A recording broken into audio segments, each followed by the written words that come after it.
probably when I was 4 years of age, I realized one thing. I suddenly realized one day that I don't know anything actually. Don't know anything means I don't know anything at all. If somebody gave me a glass of water, I would be staring at water for 3 to 4 hours because I wouldn't know what is water. Well, I know I can drink this water, I can use this water, I know how to use the water, but I don't know what is water. Even today, with all the scientific exploration, we still do not know even one atom in its entirety. We know how to use it, but we don't know what it is. So if I found a leaf, I would be staring at it for 5, 6 hours. I would sit up in the bed staring at the darkness for the entire night. So my father, being a doctor, started thinking I need psychiatric evaluation. Yes. Because this boy is simply staring at something. So in this condition, they also sent me to school. My mother said, pay attention to the teacher. I went and paid attention. The kind of attention they would have never received in their life. Okay. What was that? Absolute attention. I'm just looking at them. So initially I understood what they were trying to say. After some time, I realized that they were only making noises. I was making up meanings in my mind. Hour after hour, teacher after teacher comes and makes all kinds of sounds and go away. So I stopped making meanings. I just heard the sounds. See, right now I'm speaking. I'm only making sounds. You're making up the meanings, isn't it? Language is a conspiracy between two people. Great. I just stopped making meaning and just very attentively heard the sounds, and it became very amusing, and a big smile spread on my face. They were not amused. Of course. So my education went like this. I just look at the teacher, I know his past, present and future, but I don't hear a thing that he's saying. 8 years ago, this school where I studied over 40 years ago or 45 years ago, they invited me for their 125th anniversary. Great. I said, please see, why me? Because I was not just a not good student, I was not even a student. I didn't even know what happened there. They said, no, our school has produced union ministers, our school has produced cricketing stars, film stars, you are the only mystic, you must come. I endorse with them. So I went. So I looked around, standing up in the quadrangle to speak, same oppressive buildings. And when I looked at this classroom, I suddenly remembered. I was around 12 years of age. One afternoon, the teacher is trying to get a response from me. These are times when 3, 4 days at a stretch, I won't even say a word, because when you don't know anything what to say. I'm still paying attention to the world. Whatever I see, it catches my attention to such a point, I can't speak. So he's asking a question and wanting to get a response. 35, 40 minutes when he doesn't get a response, he holds me by the shoulder, shakes me violently like this and says, you must either be the divine or the devil, I think you are the latter. I was not insulted by this, nor abused by this. Till that moment, my problem is, what is this, what is that, what is that, what is that? I have a question about everything in the universe. One thing was clear to me, this is me. Suddenly this man confused me about this also. I looked at myself, what am I? Am I devil or divine? What am I? Because I couldn't figure it out, I closed my eyes and sat. Initially from minutes to hours it went. One day I closed my eyes and sat, I thought it's 25, 30 minutes. When I opened my eyes, there was a lot of people around me. Somebody wants to know about his business, somebody wants to know when his daughters will get married. I said, where did you all come from? Because I just closed my eyes and sat, and now they're all sitting here. They said I was sitting there for 13 days. I didn't even realize, I thought it's 25, 30 minutes. So, life became more and more inward. Though I involved myself with the outside world to whatever extent I could, and I was very involved, I would say, but still I had a completely different world going within myself, which exploded into a very huge experience when I was 25. Since then, I'm just trying to share my experience with people. I've created because I was practicing yoga from 12 years of age. I used yoga as a method to transmit this experience. In a way, there is nothing which is not yoga. So I used yoga as a methodology to share this experience. So, the experience means, at that moment when I just sat there, I was dripping ecstasy in every cell in my body. And I realized you don't have to do anything for this. Every human being is just capable of this. On that day I thought, I will make the entire world blissful. So it's 34 years and I've become like this. I've touched a few million people, but that's not my idea of the world. My idea of world is 7.3 billion people. So I'm saying I'm one big failure. People say at the age of 25, you suddenly got some spiritual power or divine power at some hill space. What is that moment, how it happened, and what you felt at that time? I was in business. I was very successful, far more successful than most people would imagine in a short span of time. Half a dozen things I was doing and very successful with whatever I was doing. One afternoon when I had nothing much to do, I went up Chamundi Hill. I was in Mysore. So in Mysore city it's like this, if you have something to do, you go up Chamundi Hill. If you have nothing to do, you go up Chamundi Hill. I had nothing to do, so I went up Chamundi Hill. This is a hill which is very familiar to me. So I went and sat, I parked my motorcycle and went up and sat on a rock that was very familiar to me. My eyes were still open, I didn't even close my eyes. Till that moment, I always knew this is me, that is somebody else. I have no problem with that somebody, but this is me, that is somebody else. Suddenly I did not know which is me, which is not me. The very rock I was sitting upon, the air that I breathed, the atmosphere around me, everything had become me. I thought this lasted for about 5–10 minutes, but when I came back to my normal senses, it was about 4.5 hours. For the first time in my adult life, tears were flowing. Tears and me were impossible. As I said earlier, I was dripping ecstasy in every cell in my body. So I have a super skeptical mind. I'm somebody who has 1 billion questions about the entire universe. So when I ask my mind what's happening to me, my mind says, maybe you're going crazy. I just check with the closest of my friends, something is happening to me. They say, what did you drink, what did you take? So there was nobody to tell me what is happening to me. All I knew was, I have hit a gold mine and I don't want to lose it. All that happened was, to put it today technically, the word yoga means union. Union means, in some way you have psychologically drawn a boundary as to what is your individuality. Right now you're an individual person, and that's you, this is me, very distinctly there. But as you sit here, you're breathing. The boundary of your individuality is being broken by the breath. What the trees exhale, you're inhaling. What you exhale, they're inhaling.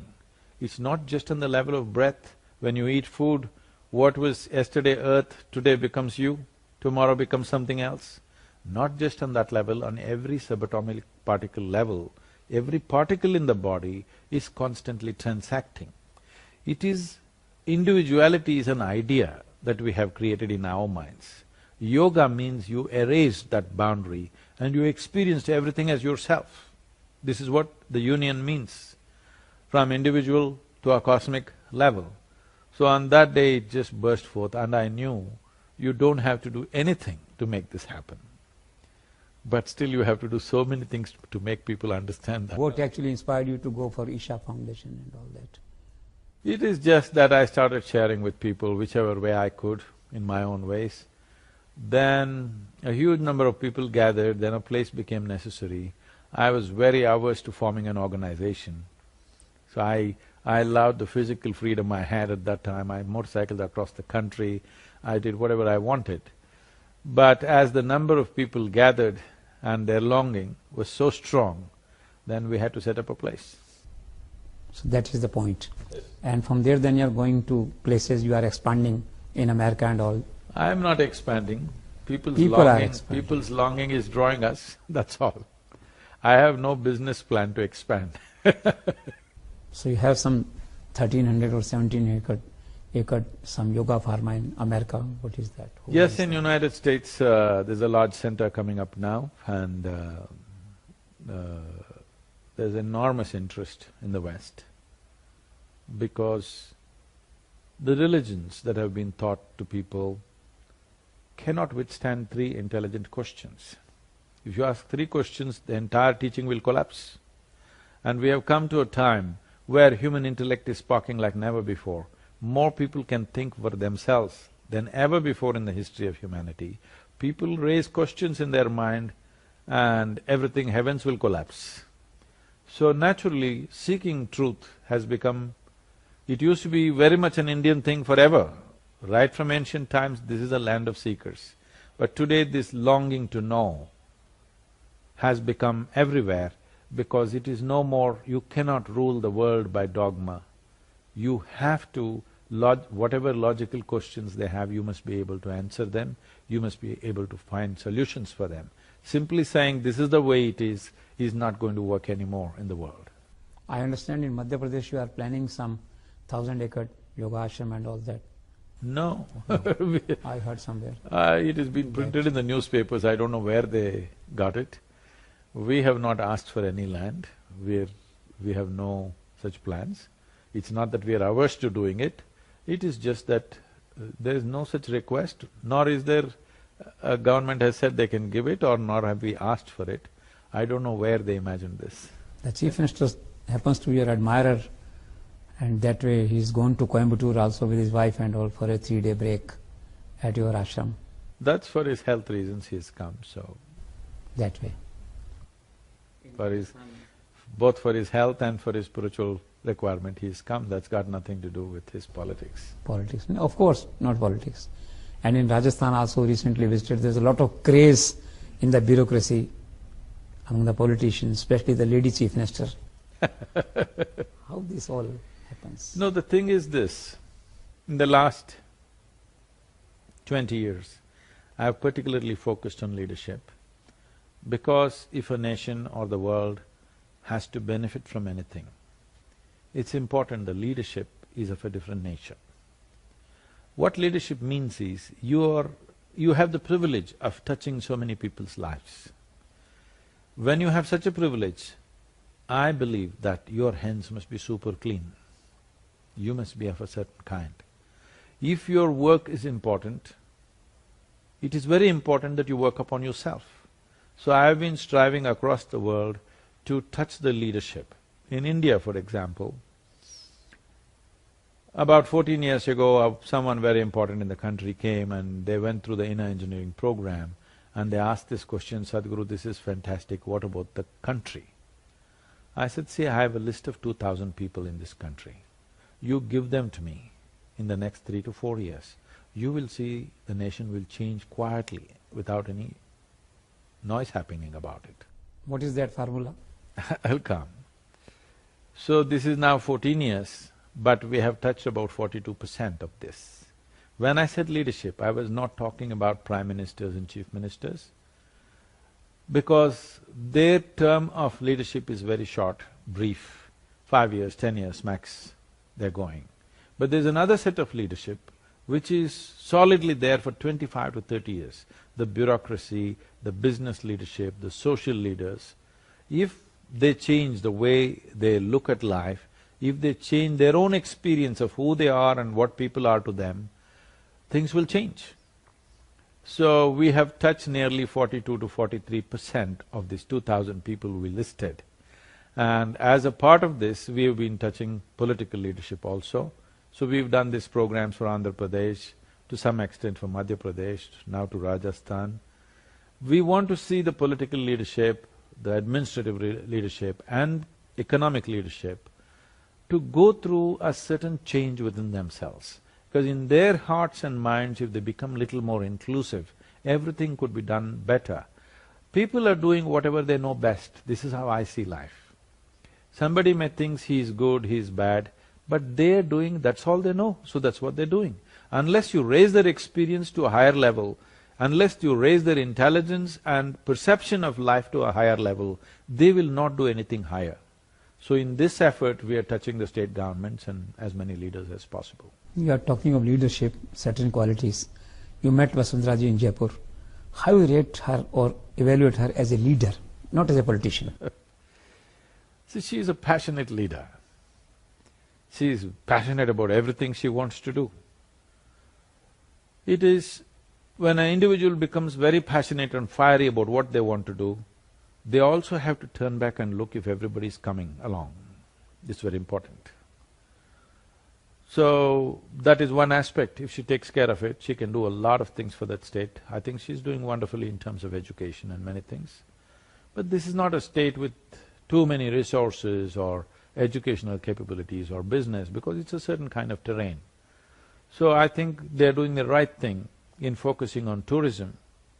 But the kind of tourism that is coming to India is very low-spending tourism, so it doesn't really benefit the people. All backpacking kind of tourism, they come, see the desert and they go back. So they have to raise the tourism to a different level where the best of the people in the world will come, so that the infrastructure and other things need to happen. I think they're working towards that. It is largely believed that you are the yoga guru of the Prime Minister Narendra Modi. I have not taught him any yoga. He's been practicing yoga from some other source. I don't know where he learnt it, but I have never taught him yoga. He's doing a lot to expand yoga, to popularize yoga in the country. How you… See, as a Prime Minister of this nation, being concerned about the well-being of the nation is his business. Unfortunately, in India, we have not seen a Prime Minister in that context. We are thinking they are supposed to do only economic policy, this, that. No, it is the leader's business to think of people's well-being. So he is talking about keeping your street clean, keeping your toilet clean, keeping your hands clean. For the first time, there is a movement. There he has put some film stars to activate people to wash their hands with soap. I'm saying this is all the concerns of a leader, because if the nation has to go ahead, how people live has to move ahead. So in the same context, about keeping your inner dimensions well, yoga is an important part. When so many tragic things are happening, like our children are committing suicide, so many things are happening, I think it is the business of the Prime Minister to see how well-being can be brought. Especially when we have a knowledge in the country, we have a certain dimension of knowledge in the nation where we know how to keep our interiority, not just for this nation, for the entire world we can offer this. And it's appropriate that he put it up to United Nations. And look at the way the UN responded. Never before in the history of United Nations, 174 countries have voted for anything. Till now, for anything they have not come together. For yoga they came together. This must be a clear message to everybody. The world was waiting for India to take a step. It took so many years for us to come to that. I am glad that this Prime Minister took that step. Do you think that he is slowly emerging as a global leader? Obviously, there's no question. I must tell you this. I was in a Robert Kennedy 25th anniversary tour. There's a kind of a golf tournament and an event there. There were over 42 senior Democratic, congressmen and senators and others. Without exception, every one of them seeking me out, coming to me and telling me, Modi, they say Modi, Modi is a global leader. There is no other leader like that in the world right now. Okay? I'm saying they're putting him above Obama, clearly. So, we also, it is not about joining a party or appreciating a man. My concern is over 400 million people in this country have still not eaten properly. If you see a strong leader, all of us should pitch on to him and see that the nation moves forward. This is our business. The problem in the country right now is, we seem to be in an election mode all the 5 years. Once the election is over, once we've elected somebody, whoever that is, once we've elected somebody, it's our business to support them for 5 years to do their work. We should not be thinking anything in between, if we are concerned about the people and the kind of suffering Indian people are going through. How you define this Modi phenomena abroad? He's earned it.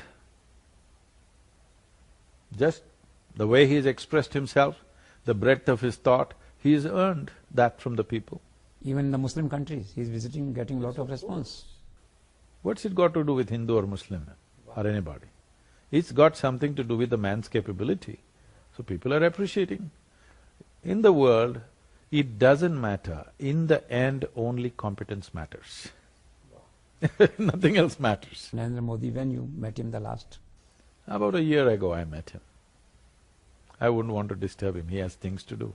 I agree. And Unless I can contribute something, I wouldn't go to anybody. I don't go and ever meet any politician unless I think I can contribute something for them to work better. Otherwise I don't go. do you have any views on Baba Ramdev or Shri Shri? They are also expanding yoga or some art of living or what? I'm too busy with what I'm doing. Where is the time for me to have views on other people? I agree. But do you feel that Babas or Dharmguru should enter into business? See, a success of a nation today is not determined by its military success or even political success. The success of a nation is determined by the success of its businesses. Within the parameters of the law, if anybody does good business, all of us must clap our hands. It doesn't matter who he is. If he's breaking the law, please take action. If he's doing things within the law, I think we must appreciate.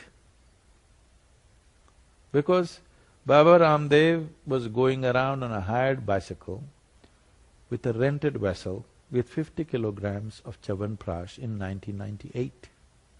In 2016, if he made his enterprise into a 5,000 crore enterprise, and that too not full-time, okay, he's only part-time looking at it.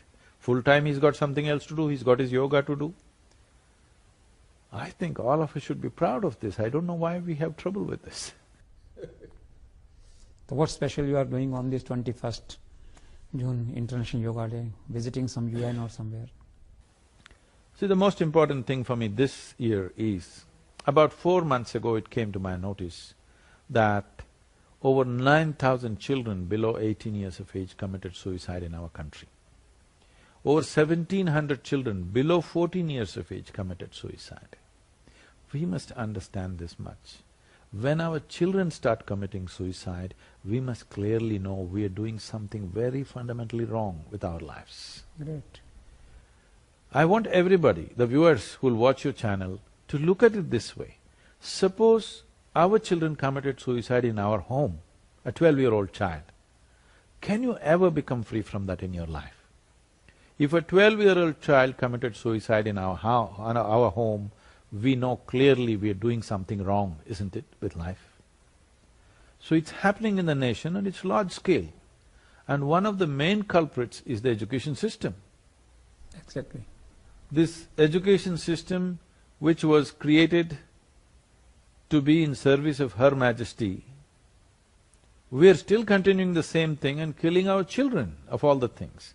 A child is an exuberant life, a bundle of joy, a fresh life. If that life wants to take itself out, then we must understand we have not figured what is life. We have an education system where 98 is the passing mark today. When somebody is going on telling a child of 12, 13 years of age, if you don't get 98, you're no good, you're as good as dead, that's what he's doing. So, changing the fundamentals of our education system must happen, but that may take some time. So I thought, let's reach out. On that day 4 months ago, I said at least 10,000 schools we must touch. On that day, 10,000 looked like a big number. But I traveled through these 8, 9 states, met all the chief ministers and education ministers. They responded with enormous enthusiasm and they were deeply concerned about this issue. And today we are touching over 30,000 schools. Approximately somewhere close to 2 crore children between the age groups of 10 and 16 we are touching. The unique thing about what we are doing is, we trained 45,600 teachers of ours who are in turn training the teachers. So this yoga, which is a 20-minute protocol of Upa Yoga. Why Upa Yoga is, when you teach yoga, however innocuous it may look on the surface, that is, I am here as a living proof. When I learnt yoga at the age of 12, I was not looking for anything spiritual in my life. I thought it will give me physical prowess, and that's why I went for it. But it exploded in a different form after some time, after 12–13 years. So however innocuous a yogic practice may be, there is a spiritual dimension to it. So you cannot transmit yoga large scale to an unconscious population. When I say unconscious, when the child doesn't know this is what I'm getting into, it's not right to transmit in such large levels. So that's why we are teaching what is called as Upa Yoga, which means sub-yoga or pre-yoga. Now I know in normal language, almost all the languages uses the word Upa Yoga as something useful. This will bring a tremendous change in your body and in your psychological structure, but it does not have spiritual dimension attached to it. So this Upa Yoga protocol, which is 20 minutes, now we are training the teachers so that they can impart. This is becoming part of the 5-day protocol, 5-day, 20 minutes per day protocol in all these schools. In many areas, we are also trying to involve the parents so that it continues at home. Let us see. I hope it gives them some relief. So Vidya initiative will take care of all the school reforms, education reforms? No, this is just what to say, right now they're bleeding, it's a band-aid. But this will stand with them in their life if they do the practice regularly, if it becomes a part of this. My fundamental goal is this: these are tools for self-transformation. Tools for transformation should not be in the hands of a guru or an organization or some kind of authority. It must be in the hands of every individual in this world. Today, everybody has brushed their teeth here because they have a brush of their own. If there was one Delhi government brush where you had to go and brush, probably they would go once in a year and brush. Because everybody has a tool to clean up their their oral cleanliness, they're doing it. Similarly, if they had tools to mental and physiological cleanliness, they would do it. The problem is, these tools have not been available without frills. Now without frills, just as a technology, why I'm insisting it's a technology is, you don't have to believe in it. You don't have to like me for this. You just have to learn to use it. It's like your Samsung phone. You don't have to like the Samsung family in Korea. You don't have to believe in them. You just learn to use it, it works for you. This is how we are presenting yoga. This is why it's called inner engineering. You just learn to use it, it works for you. Doesn't matter what is your caste, what is your creed, what is your gender, it doesn't matter. You just learn to use it. So what is Isha Foundation doing for rural India? 70% of our activity is in rural India, but largely in southern India. We have not come to northern India in the rural capacity because of language. I still can't talk to you in Hindi. I can only say Hindi bahut kamzor hai. That much I've learned. Mahashivratri, I think you plan some big annual celebrations with people. See, the reason why Shivaratri happens, Mahashivratri happens the way it happens is, one aspect of it is, this is an acknowledgement to the Adiyogi who represents that day. Why is it important to acknowledge him? He is 15,000 years ago, he is the first one to bring this idea into human mind that if you strive, if you're willing to strive, you can transcend all limitations which are considered natural limitations upon the human being. For the first time, he brought you this idea, if you're willing, you can evolve beyond your present state of existence. This is very, very important. Otherwise, people will become fatalistic. So to bring that idea back to people in a live way, that is why that aspect. Another thing is, in terms of planetary position, because planet is revolving at a certain angle, not straight like this, because of this, on that particular day, the way the gravity or the upward pull of the moon and the sun works on that day is that there is a natural upsurge of energy in the human body. when that upsurge happens, it's very important you keep your spine erect. This is why they told you not to lie down on that night. So how to keep people up the entire night? So we have fantastic music, dance, meditation, everything going from evening 6 to morning 6, 12 hours, non-stop celebration, so that everybody sits up, alive, alert, allowing this upsurge to happen. Nature is asking you to be spiritual on that day, just make use of it.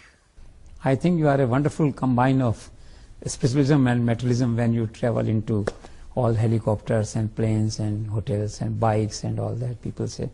So how you bullock manage? cart, I'll become a spiritual person. I also ride bullock carts, I love bullock carts. Really? Yes, I'm slowly abolishing all vehicles inside the ashram and bringing back bullock carts for people to move around, because we want animals, we want quietness and no engines roaring. So I love bullock carts also. But do you want me to come from Coimbatore to Delhi in a bullock cart? Then you will say I'm a fool. If I fly, then you say, oh, he's flying. What to do? Somebody comes and asks me, because I always, wherever possible, most of the time anywhere in the world, I drive myself. Because I believe I'm a better driver than most people. Oh. Yes, I am. Everywhere I drive myself because I like to keep my life in my hands and I drive better than most people.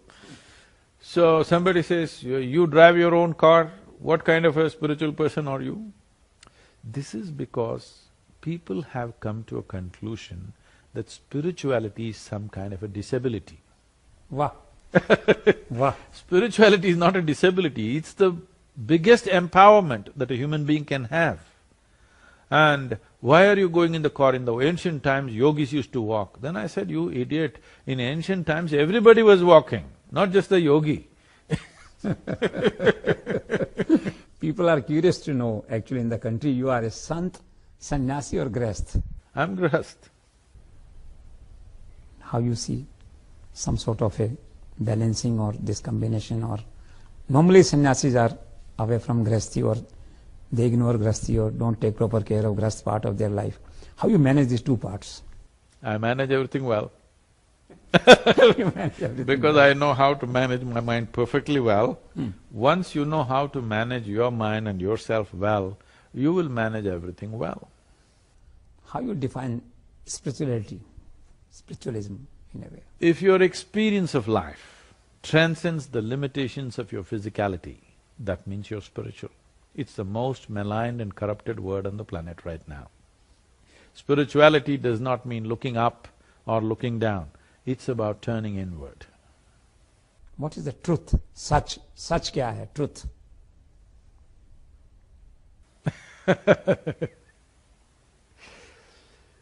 If truth is spoken, then it is no more truth.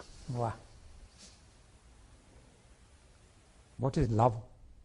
Pyar, prem, love. How you define love in this life, human life? If you… see, it's like this. A human being is aspiring for pleasantness of life. If your body becomes pleasant, we call this health. If it becomes very pleasant, we call it pleasure. If your mind becomes pleasant, we call it peace. If it becomes very pleasant, we call it joy. If your emotions become pleasant, we call this love. If it becomes very pleasant, we call it compassion. If your very life energies become pleasant, we call this blissfulness. If it becomes very pleasant, then we call it ecstasy. If your surroundings become pleasant, we call it success. How you visualize marriage, the institution of marriage, the act of marriage? See, usually we call a prison or a mental asylum as an institution. Marriage is not an institution. Wow. It is something beautiful when it happens between two people, they're married. Otherwise, they're in an institution, it's terrible. How you define death, the end of life? You want to know what is death? Some things you know best only by experience. Do you feel there is some Bhagwan, इंसान मरने के बाद कहाँ जाता है, ऊपर जाता है, कहाँ? ऊपर वाला. Some research or some… About Upar wala, first let's understand what's Upar. then Vala will come, okay? Is this planet round or flat for you? Really don't know. You don't know? I hear. Is planet round or flat? Yes, It's like this round. only. And it's spinning on top of it. And you are not sitting in North Pole, you are sitting in Delhi at a certain latitude. So when it is spinning and you're on a round planet, if you look up, you're invariably looking up in the wrong direction, isn't it? So, in Delhi when you look up, is it Uparwala? Or when you look up in Australia, is it Uparwala, I'm asking. So you don't even know what is Upar. Nowhere in this cosmos is it marked that this side up. You do not know what is up and down. You cannot know what is up and down. You are incapable of knowing what is up and down. Human beings are incapable of knowing what is up, what is down. In only relative practical terms, we'll say that is up, this is down. But you don't really know what is up and down. So, Vala, where does it come? How you visualize that Vala is the prevailing concept, or people think about See, Upar Vala. when you say it's a concept, you're admitting you made it up, right? Why is it that we are so eager to make up things? Why don't we come to this much sincerity in our lives? What I know, I know. What I do not know, I do not know. If you see I do not know, the longing to know, the seeking to know is a natural consequence in human intelligence. Once you have a seeking and a longing to know, knowing is just a question of time. But instead of seeing that I do not know, people have destroyed I do not know with their belief systems. Somebody believes this is God, somebody believes that is God. No. If you understand you do not know, the seeking will come. Then you will find what it is. One thing is clear, you and me did not create this existence, right? Because you're human, you're thinking a big human being must be sitting up there. Can I tell you a joke? Yes, please. Don't become so serious. Please. Please. This happened in New York City. A boy, 8-year-old boy came home and he had a very progressive mother. When she's so progressive, she's bound to be single. So, he came home and asked, Mama, is God man or woman? She thought about all the political correctness of it, and the election is coming, it's going to be decided now, is it a man or a woman? She thought about everything, and then being a very progressive woman, she said both. Then he went into deep thought. After some time he came back and asked, Mama, is God black or white? She again went into all the racial consequences of this question, and then she said both. He again went into deep thought. Then he came back and he asked, Mama, is God straight or gay? He asked. Again she thought about all the consequences and then she said both. The boy jumped in joy, I got it, it's Michael Jackson. Okay. Do you have some faith or believe these stars, palmist, haath ki rekha, or it's only effort which make you success or failure? See, everything can have an influence on you. If you allow it, this glass vase sitting here can have an influence on you because it has its own reverberations. So definitely moon and other planets can have an influence on you. Do you know that on the days of Paurnami or full moon day and new moon days, people who are mentally unstable tend to become more unstable on those days? They do. All mental institutions take a lot of care on those days because people become much more enhanced in that. But do you and me become little crazy on those days? Don't. Why? Because you're a little more balanced. So similarly, the fundamental question is just this: what you're referring to as planets and stars are, inanimate things. This rock and soil. Should inanimate things determine the nature and destiny of human consciousness, or human consciousness should determine the nature of inanimate things. We should determine the destiny of what happens to physical things, not physical things determining what happens to us. It all depends where you are. If all you know is just your body, you're just one more piece of soil. After all, this is soil that we picked up. If you are just that, then some other rock will influence you, some other form will influence you. If you have become conscious of the nature of who you are, you determine where you go. The entire process of the spiritual process means you have taken your destiny into your hands. Why we said spiritual process means going towards mukti or absolute freedom means you became free from all these influences and you are going towards your freedom and you have decided to go there, not because of any stars or other things. And in this country, astrologers, if you tell them you're on a spiritual path, they refuse to predict your future because they know you have taken your future into your hands. It is my wish and my blessing that this nation should take its destiny into its hands. How you visualize this world after 50 years? How we make it. I want to make it a wonderful place because this is a fundamental responsibility we have as a generation of people is, we must understand we are just a pop-up on the planet. We are here for a brief amount of time. In the life of this planet, we are just 2 seconds, you and me. The world was given to us in a certain way. It's our business to leave it little better. I hope we leave it better than the way we got it.